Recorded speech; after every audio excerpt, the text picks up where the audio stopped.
हापुड़ के एक मदरसे में कावड़ियों के हंगामे वाली वीडियो तो आपने देखी ही होगी। वीडियो में कुछ कावड़िए मदरसे में पत्थर फेंक रहे थे, गालियां दे रहे थे, दरवाज़ा तोड़ने की कोशिश कर रहे थे। इस वीडियो में जब हंगामा करने वाले की पहचान हुई तो सभी हैरान रह गए। दरअसल हापुड़ के मदरसे पर भीड़ के जरिए हंगामा करवाने वाला, जय श्री राम के नारे लगाते हुए मदरसे के गेट पर डंडा मारने वाला, धमकी देते हुए गालियां बरसाने वाला व्यक्ति यूपी का जवान है। इस बार आपने देखा कि कावड़ यात्रा के दौरान कई जगह से उपद्रव की घटना सामने आई, जहां पर कावड़ियों ने किसी की गाड़ी तोड़ दी, किसी का रिक्शा तोड़ दिया, किसी को पीटा, किसी का रेस्टोरेंट तोड़ दिया, हाईवे पर तोड़फोड़ की, मदरसे में पत्थर चलाए और ज़बरदस्ती मदरसे में घुसने की कोशिश की और सारी घटना सोशल मीडिया पर वायरल हो गई। 2 दिन पहले ही हमने आपको अपने चैनल पर दिखाया कि किस तरह कावड़ यात्रा में शामिल गुंडों ने जय श्री राम का नारा लगाते हुए हापुड़ के मदरसे में घुसने की कोशिश की।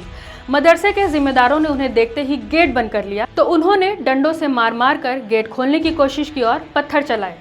वीडियो में एक शख्स मदरसे के गेट पर झंडे में लगे डंडे को बार बार दरवाजे पर मारते और गालियां देता हुआ दिखाई दे रहा था।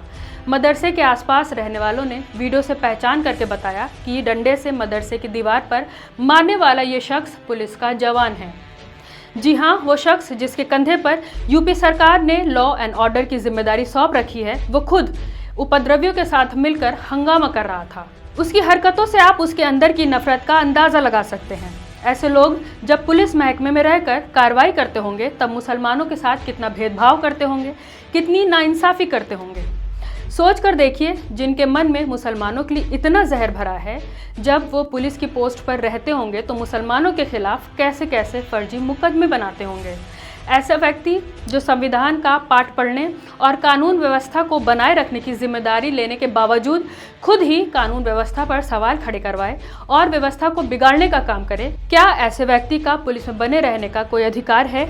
आपको बता दें कि ये मामला 2 दिन पहले का हापुड़ के सिकंदर गेट के बड़े मदरसे का है, जहां एक गुंडा गाड़ी की छत पर बैठकर आता है और मदरसे के सामने गाड़ी रोककर गाली गलौज करने लगता है, गेट में डंडे मारने लगता है और धमकी देने लगता है। उसके साथ और भी लड़के गेट पर पहुंचते हैं, जय श्री राम का नारा लगाते हुए मदरसे में घुसने की कोशिश करते हैं, वहां पर पत्थर चलाने लगते हैं। ऐसे मामले जब भी सोशल मीडिया पर वायरल होते हैं तो लोग इनके खिलाफ आवाज़ उठाते हैं। तब पुलिस मजबूरी में इन लोगों पर FIR तो कर लेती है, लेकिन कुछ खास कार्रवाई नहीं करती, जिसकी वजह से ऐसे लोगों का मनोबल और ज़्यादा बढ़ता जा रहा है।